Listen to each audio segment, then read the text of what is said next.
My name is Tian Yu Shea. I'm a fourth year medical student at the New York Institute of Technology, and you're listening to Do or Do Not. We have a very special episode today. Dr. Humayun Chaudhry is President and Chief Executive Officer of the Federation of State Medical Boards, or FSMB, of the United States. The FSMB is the umbrella agency for all of the state medical licensing boards. Dr. Chaudhry graduated from New York University, NYIT Com, and Harvard School of Public Health. He's board certified in internal medicine and completed his residency training at Winthrop University Hospital.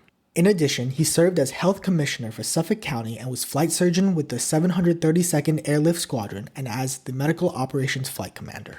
He is the author of multiple books and textbooks and was listed by Modern Healthcare magazine as one of the 50 most influential physician executives and leaders. We are incredibly lucky to be able to talk and listen to someone who has impacted so many both patient and student lives. We hope you enjoyed this episode. Dr. Chaudhry, thank you so much for your time. I know you're super busy. Thank you for being with us today. My pleasure. Happy to be with you. How was your day? Can you tell us what you did today or even what an average day looks like for you? That's a great question. This may be hard to believe, but I'm hearing a lot of my colleagues say the same thing. We seem to be more busier working from home than we were at work. So we certainly have saved on the commuting time, but it's not as if we're relaxing or resting more. So my typical day still begins at 6:30 in the morning. So that's actually sleeping in for me because when I was driving to work, I used to get up at sometimes 5:45 or 6. So maybe I do get an extra half hour of sleep. And typically now it's one webinar after another. And sometimes I have to remember the different platforms. Sometimes it's Zoom, sometimes it's Adobe, sometimes it's Google, sometimes it's Microsoft Teams, whatever. There is enough time in the middle throughout the day, but I'm supposed to end at 5. But as my wife reminded me yesterday, sometimes that goes into 6 or 7 p.m. Now, because everyone knows where I am and everyone knows where they are, no one's on a plane. Sometimes even weeknights and weekends get taken up by work, sadly. Can't escape anymore. That's right. You're the president of the Federation of State Medical Boards, which co-sponsors the USMLE. Can you explain to us exactly what the role of this organization is? Sure. The Federation of State Medical Boards, or the FSMB for short, was actually founded in 1912 by the nation's state licensing boards. So it actually predates 1912 when there were two other groups that basically combined in 1912 to create the FSMB. The FSMB is essentially the umbrella organization for our nation's licensing boards that license and regulate physicians, physician assistants, and in many cases, other healthcare workers as well, like EMTs and others. We don't have authority over the state boards. We don't tell them what to do, but we serve as an important venue and forum from which they can exchange ideas, exchange best practices, learn from one another, be aware of trends. We also make policy decisions. So we have a House of Delegates, which is like a Congress, a delegate from each of the state licensing boards. And we are there to serve and to assist our state boards so that they can fulfill their primary mission, which is to protect the public. And they do that through effective licensing, regulation, which includes discipline if they have to, as well as educating licensees about current trends and new rules and regulations that may be promulgated from time to time. And this includes the COMLEX as well? The FSMB actually is not involved with the COMLEX. The COMLEX USA examination is run entirely by the National Board of Osteopathic Medical Examiners. The USMLE, the United States Medical Licensing Examination, is a partnership between the FSMB and the National Board of Medical Examiners. It's been around since 1991. And as you may know, Tianyu, it's administered throughout the world and not just in the United States for entry into graduate medical education, but its primary function is to serve as a eligibility tool for the state medical boards to ultimately give a license to practice medicine. And can you explain to us what exactly is your role as the president of the FSMB? Sure. So my primary role and responsibility is to, first of all, manage an organization that has almost 200 employees. Most of them are in Texas, but we also have employees in DC. And they're the ones that sort of help administer the USMLE. We have other services like the Federation's Credentials Verification Service, uniform application. We have a data center called the Physician Data Center that we have staff that maintains. We have an IT department. So part of this is being in charge of those people, those staff. But beyond that is to be the spokesperson for the nation's state medical boards, and lately being also a spokesperson for the USMLE program. As you know, we've suspended the Step 2 clinical skills exam for 12 to 18 months. We're also, for a while, we didn't have enough spots available for people to take Step 1 or Step 2 CK. We've partnered with 87 medical schools, many of them MDs schools, but also DO schools, so that we can have more options available for people to take the exam. So lately it's been quite busy, but a lot of it is helping write policies and guidelines, because a lot of what we say sometimes the states adopt. And so we're very careful about recommendations we make. But at the end of the day, it's trying to help people. Being a DO, do you think it's ever funny or ironic that you're the president of an organization which co-sponsors the USMLE, but is not really involved with the complex? Not really. I mean, we still have good working relationships with the NBOME. And, since the FSME includes the state boards that license both MDs and DOs, we obviously have good working relationships. I just drew that distinction to point out that we're not involved in the governing or the operations of the complex, but we are with the USMLE program. As far as your question, yeah. I mean, when I was a student at what used to be called NICOM and now is NYITCOM, never in a million years did I think that one day I would be leading an organization that's involved in basically running the USMLE examination. So my advice to medical students is keep your options open. You never know where you will end up. I thought I would be practicing medicine in some small community somewhere, and here I am. I mean, it's a long story, but one should sort of keep an open mind about opportunities that may come their way. Do you want to share this story with us? Maybe like an abbreviated version? I think it's super interesting how you ended up here. Sure. And it's funny, I'm actually writing a memoir, so I'm trying to put this in writing. If it wasn't for the pandemic, I might have been done already, because now I have to add a couple of chapters about the pandemic. Essentially for me, I mean, when I was in med school, I was picturing a practice somewhere, maybe in the Midwest, where I would, maybe in a small town, the doctor for my small community. I initially wasn't sure if I wanted to be a neurosurgeon or an internist. That's a longer story, but ultimately settled on primary care. Then I had to choose between family medicine and internal medicine, and actually got a chance to work with a group practice of two individuals in Massapequa. One was an internist, one was a family physician. Both were graduates of, actually, one of them was a graduate of NYIT Com, Eric Last, and he was the internist. I was really impressed by how he thought about the practice of medicine and how he studied the literature and stayed up to date, because he was expected to be an expert in adult medicine. And I thought, that's what I want to be. Family practice has good things about it too. You have to know a little bit about everything, including OBGYN and pediatrics and geriatrics. But there's something about internal medicine, being an expert in anything, sounded good to me.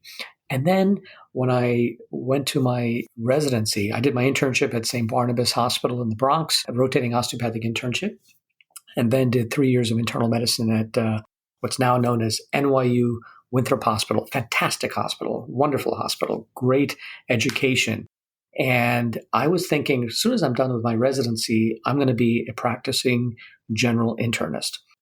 Somewhere in my third year, our chief resident, Joe Vitrano, Joe says to me one day, Hank, that's my nickname, Hank, we need you to go to a meeting in Manhattan of the American Society of Internal Medicine. They're asking for a meeting and they want a representative of the residents from each hospital, and I'd like you to represent the hospital because I can't go. And I remember thinking, Joe, I don't have time for this. Does this have anything to do with the practice of medicine? Does this have anything to do with basically for me studying for my licensing exam? I mean, it seems like, and all the way to Manhattan from Long Island, it's like an all-day trip. And he said, well, think of it as a day off. I said, yeah, but it doesn't sound relevant, but I'll go under protest. Well, I go to this meeting, which was really my first engagement with organized medicine, and I learned so much. It was a residence meeting, and I learned about some of the challenges at the time, and this is now 1995, so not too long ago, 25 years ago. There were questions about, in terms of the salary that the residents get. I didn't know that the salary is not paid by the hospital. It's actually through Medicare funds. So basically, our tax dollars pay for residency education. I didn't know that. No one told me. I learned a little bit more about Medicare and Medicaid and how practicing physicians were having a hard time being able to practice because the reimbursement fees were so low. I had no idea. I mean, I learned so much about health policy and some of the challenges in the practice of medicine. I came back the next day and I told my chief resident, I said, Joe, we got to get the residents together. We got to tell them there's so much we don't know beyond the practice of medicine. So to make a long story short, that was my first foray into what's called euphemistically organized medicine. And I've never looked back. I've sort of always kept engaged. And then I became chief resident at NYU Winthrop. Then my first job was director of medical education at a hospital on Long Island. And then I came back to my school, NYIT Com, was chair of medicine, assistant dean. So now I got more experience in running a department. And I mean, it's a complicated history. At one point, I was a flight surgeon with the Air Force Reserve, got some experience in aerospace medicine, but along the way, did a part-time master's degree in healthcare management at the Harvard School of Public Health. Using that, my next job after that was health commissioner for Suffolk County on Long Island. When my kids were starting to get older, started to get concerned about how am I going to pay for my kids' college education. I have two boys.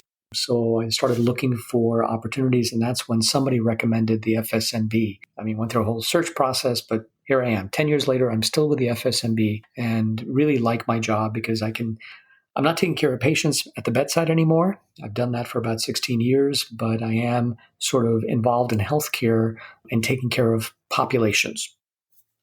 Wow, that's an amazing story. And also, it seems like you've been on so many of these interviews. You knocked down like 8 questions I had for you right after. So obviously, from what you've been telling us, your whole background, you're clearly very busy. With all of these accolades and titles and responsibilities, how do you balance these with your personal life? That's a great question. And I think there are some lessons to be learned, Tianyu. One of them is we're sort of driven, and I know some of this is changing. We're sort of driven in our fields, regardless of what specialty we choose. The definition of success and excellence historically has been that you are the best you can be in that specialty. You work hard, and work hard could even be defined as coming in early, leaving late, and being totally committed and dedicated to your patients and your craft, which also means staying up to date, going to meetings, learning how to be the best that you can be. But the balance with your personal life is something that is not often talked about. It certainly wasn't talked about when I was growing up. For instance, in my day, it would be unheard of during hospital rotations, if I was a resident, for me to say to my attending, I'd like to leave an hour early because my son has a soccer game. We would never say that because that's not how it worked. You worked your shifts and extra if you had to, and family life came second. Nowadays, I am encouraged by many people pushing back on that a bit and saying, wait a second, why couldn't I leave a little bit early to take care of a family need? Even something fun like a birthday party for one of my family members, as long as I have my patients covered, someone's covering for me, why couldn't I do something like that? But in my day, the notion of success was you didn't bring up your family, you didn't bring up your personal life, you focused on your work. So the good thing is that I'm seeing healthy signs that people are encouraged in medical school and residency and in practice to balance their lives a little bit better. So that's a good trend. I think one of the ways that if you're particularly driven, and most people I think are in our field, we're type A personalities and we're happy to take on more responsibilities. I think the other lesson I learned at some point was that it's okay to say no. When someone gives you a task, the usual answer we were taught to give is yes. And I'm happy to do whatever you ask me to do. The thinking being that that'll lead to more learning. It'll look good on your CV. It'll maybe allow you to advance and move up in the world, at least professionally. But at some point, you can't do it all.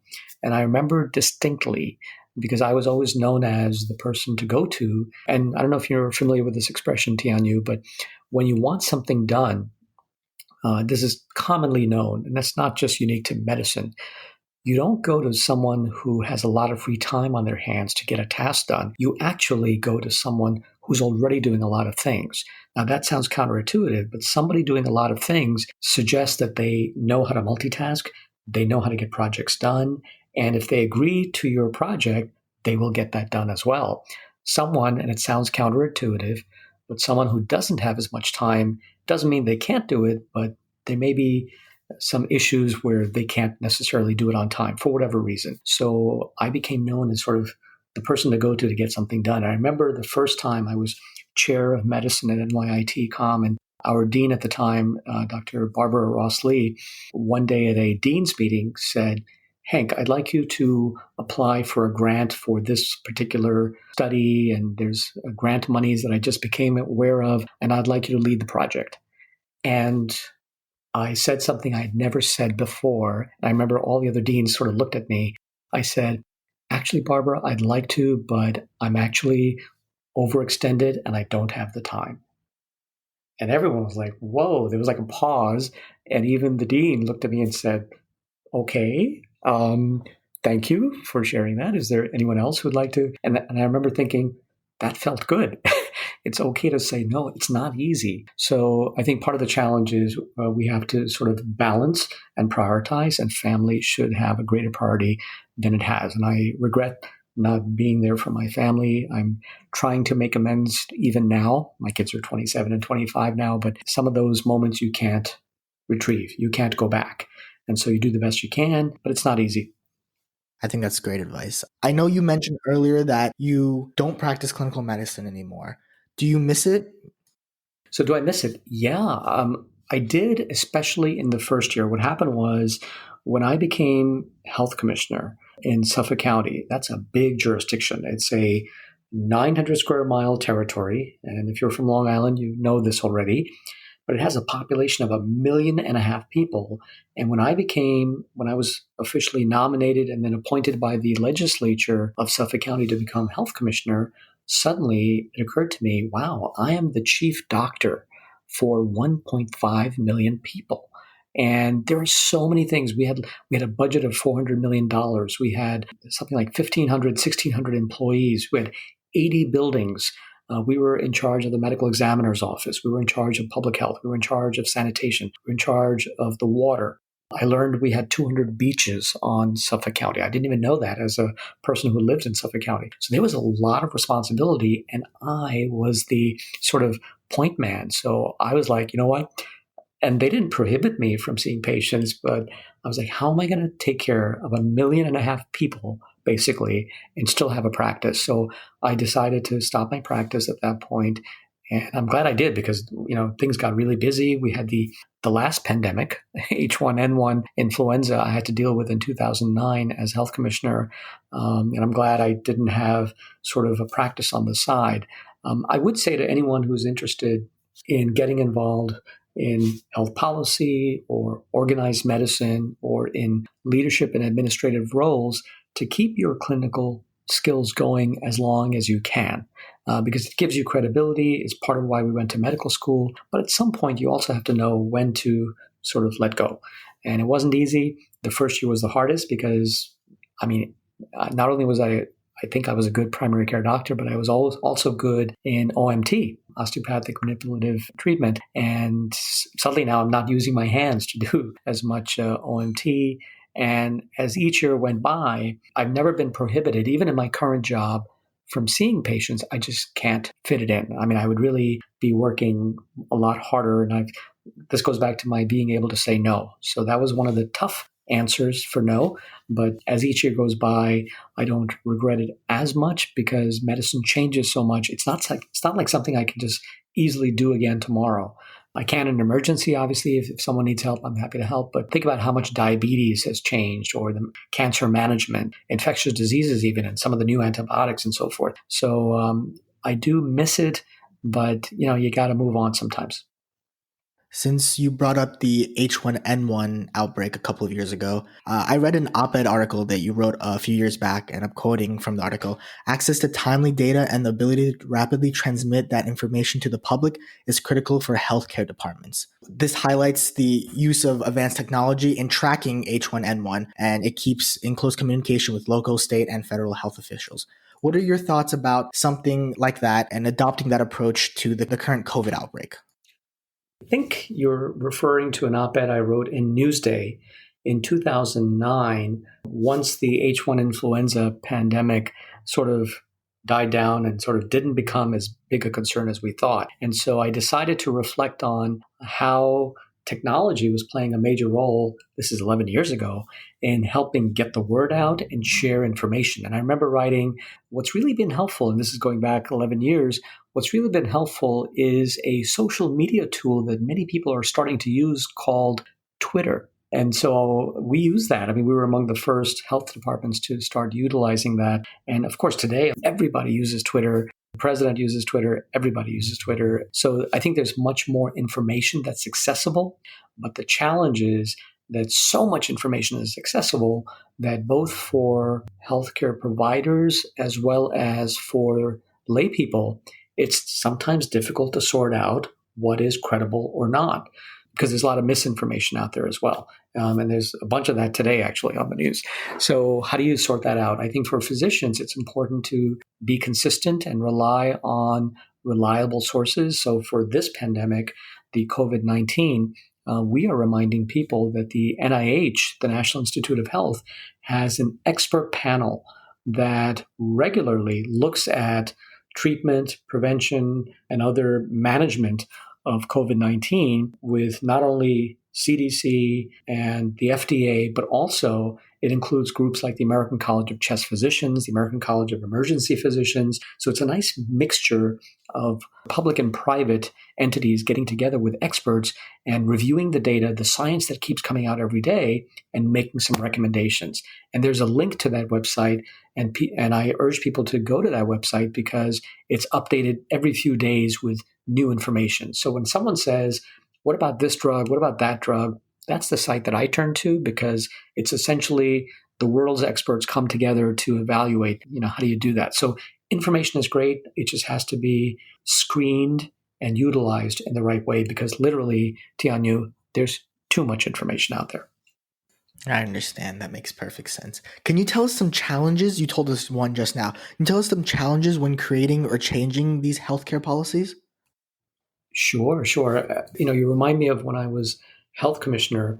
I remember a legislator coming to me and saying, Commissioner Chaudhry, I just noticed that the American Heart Association just issued a guideline, and I forget the specifics of it, so it doesn't even matter. So he came to me and said, do you think I could sponsor legislation to make that a law? And I said, well, number one, I appreciate your passion and I appreciate your interest in public health, but there's a danger when you make a guideline into a law because guidelines change all the time. They should, as the science changes or as new information emerges. Laws are not as easy to change. So I love your passion, but I would argue against making this guideline a law because it's not the best way to go. So he appreciated that educational moment. It reminded me that there are well-intentioned people out there who want to require things, and you have to be careful about that. So as it relates to the COVID-19 pandemic, there's a lot of guidance, there's a lot of laws and rules that are being put out there. And I think one big difference from the H1N1 pandemic and this pandemic is back then, the CDC was much more coordinated and was in charge and working very closely with the state health commissioners who were then working with the county health commissioners. So in my county, Suffolk, when we had to close a school district, I was in touch daily with the New York State Health Commissioner, and the New York State Health Commissioner was in touch pretty much daily with the CDC. We're not seeing that right now. And it's just a different approach. I'm not going to get into whether it's a good approach or a bad approach, but right now, basically, it's almost like every county is on its own, every state is on its own, and every city and town and village are almost on their own. So in our remaining time, I just wanted to go back to the roots a little bit. Mm-hmm. How did you decide on the field of osteopathy? Oh, What okay. made you interested in becoming a DO doctor? So when I always knew I wanted to be a doctor. When I was exploring where to apply, I suddenly got this unsolicited letter from the director of admissions at what was then called NICOM. And I had never heard of NICOM. I had never heard of osteopathic medicine. And I remember back then we didn't have the internet. So this is 1986 or so. So I remember going to the library, looking up, osteopathic medicine, learning more about it. And I thought, hmm, this seems consistent with what I would like to be, a holistic, complete doctor. I like to be able to use my hands. And I remember thinking, how am I going to learn more about this? So I reached out to a physician who had a nice practice at Gramercy Park in Manhattan. I don't know if he's there anymore. Stanley Roman was his name, and he was such a nice guy. He met me. We talked for a while. He wrote me a letter of recommendation. And I remember thinking, wow, this is a nice practice. He seems to be the type of doctor that I would like to be. So when I applied to medical school, I also applied to osteopathic medical schools, which again, had it not been for that letter from Michael Schaefer, the director of admissions at NICOM at the time, I might not have become a DO. So that was part of the story. And was there a reason that you chose a DO school over allopathic school? I liked the campus. It was not far. I used to live in Brooklyn. It was a relatively new school at the time. This was 1986 is when I visited the campus. The school was founded in 1977. And really, I chose NYIT-COM for the same reason I imagine many people choose it today, which is not just because it's an osteopathic school. There are osteopathic schools now everywhere, but I think back then there might have been only about 15 or so, or maybe 20. But the connections, they had faculty from all of the major hospitals. They had rotations available at many hospitals, and many of their graduates had trained in area hospitals. And I had wanted to stay in New York, and I just loved the beautiful campus and the setting. And I just got a good vibe when I visited the campus for the interview, and that helped me choose NICOM. So I know you went to Winthrop for residency, and it's a fantastic place. Can you walk us through your thought process on selecting a residency? Sure. And, there are students, that's a great question, Tianyu. There are students across the country, both MD and DO, for a variety of reasons, end up doing their entire third year at the same hospital, or their entire fourth year at the same hospital. To be honest, I never fully understood that. Even though that's an option in many schools, and it may be an option at NYIT-COM, for me, I was like, I want to learn what the different types of hospitals are. I don't want to just get to know the same people. I want to see a different setting. I want to see different patient populations. So when I did my third and fourth year rotations, I did them everywhere, all over New York City, New York State. And then by the time it came down to choosing where I wanted to practice, I did go beyond that, of course. I did apply to hospitals where I hadn't done a rotation. I had letters from different places, letters of recommendation. And to me, Winthrop for me was the best hospital. In fact, I used to say, if I can't get into Winthrop, I'm not even going to do internal medicine, because I just felt that they taught internal medicine and its specialties so well. And it just seemed like the right, comfortable setting that I wanted to work in. And so once I knew that was my first choice, I tried to do a fourth year elective, which I did, made sure I made the right connections. I think I did a paper with one of the faculty members at Winthrop. When it came time for matching process, it seemed like almost too good to be true, but it happened. So I think if you have to sort of prioritize thoughtfully and decide where you feel most comfortable, but also you have to think about your ultimate practice. I remember a colleague of mine who was thrilled that he got a internal medicine residency on the eastern end of Long Island. And the reason he was thrilled was because that's close to his house, but he wanted to practice infectious diseases at the time. And then when he did his ID rotation, he did it in Manhattan. And it was a totally different patient population. So if you can predict where you want to end up, then try to match that setting if you can. In other words, if you want to work in a rural setting, then you probably don't want to train in a big urban hospital. Maybe you want to train in a suburban or a rural setting. But if you know you're going to practice in a large hospital, university type setting, maybe that's the setting you should seek for your training. I think that's great advice. I know we're running out of time, Dr. Chaudhry, so I just have one more question. What was the best piece of advice that you got throughout your education that you think would benefit students, residents? Wow, the best piece of advice. I think the best piece of advice is pay attention. Pay attention to your patients, pay attention to your family, pay attention to your faculty who are teaching you, pay attention to the nurses and doctors and pharmacists and others that you interact with. It sounds like, it's not rocket science to pay attention, but for whatever reason, we get distracted because we have a million things on our mind. But I think if you do your best to pay attention and follow through, I think you'll do fine. And that's been an advice that's helped for me. Thank you so much for your time, Dr. Chaudhry. I know you're a very busy person. I think this is super interesting and insightful. Thank you again so much. You're quite welcome. This has been my honor and privilege, and I wish you all the very best in your career. Stay safe, Tianyu. This concludes our episode of Do or Do Not. Send all inquiries, comments, suggestions, and even let us know if there's someone you want us to interview to doordonotpodcast@gmail.com. Don't forget to like us on Facebook at Do or Do Not Podcast for updates. If you enjoyed our podcast, please share it with your classmates and administration. We have plenty of more interviews lined up, and we're excited to share them with you. This is Tianyu Shea. Thank you guys so much for listening to Do or Do Not.